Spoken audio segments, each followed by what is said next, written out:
Greetings, my name is Cain Pence, founder, inspiration, and writer for CainPence.com.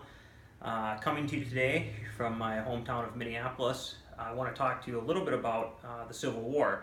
As you just saw, we saw that wonderful bookend of Abraham Lincoln, who many consider to be the greatest American president because he kept the Union together, ended slavery, and of course guided America through its most tumultuous time in history. When you think about civil wars, one of the things that you have to realize is that countries themselves have to solve their own civil wars. The reason I say that is because there's been a lot of talk about what to do with Syria in the last few years. And I think it's a great tragedy what's happened in Syria, but I do not believe it is up for the Americans, nor do I believe it's up for the Iranians or the Russians, who are both deeply involved over there, to solve that. I believe that countries themselves have to solve their own civil war. And I think you learn a lot about civil wars by studying the American Civil War. I always like to be here by my map. You have Cain with his cane. And you think about the North and you think about the South. And think about for a second what would have happened in the American Civil War if, say, for instance, England or Germany or France would have intervened on the side of the South. It might have gone on much longer. It might not have been settled.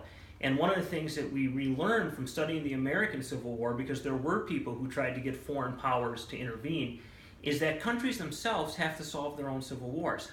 You think about the Chinese Civil War, you think about the Russian Civil War. Many countries have had civil wars, and civil wars are often the bloodiest kinds of wars. Just like fights that people have within their own families are often the ugliest kind of fights, civil wars between people in the same nation are often the bloodiest, most gruesome type of wars, and that's exactly what we see that goes on in Syria.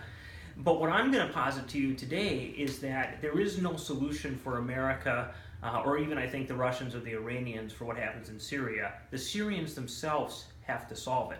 And I have an essay up on CainPence.com about the American Civil War and lessons for Syria, which I hope you will read. But most of all, I hope you will spend some time in your life getting to travel out east. I lived in Virginia for a number of years, and I always went out to Civil War sites and then come down to different places in the South, or you could go to Antietam in Maryland, or of course Gettysburg in Pennsylvania. Go and see those battle sites, reflect upon the American Civil War, and also reflect upon the fact that our nation itself had to solve that conflict. Bloody and horrible as it was, the American people had to solve it, and it's the same thing for Syria. So I hope you will read my essay on the American Civil War, and I really hope that sometime you'll get out east and go see some of those Civil War battle sites. Thank you.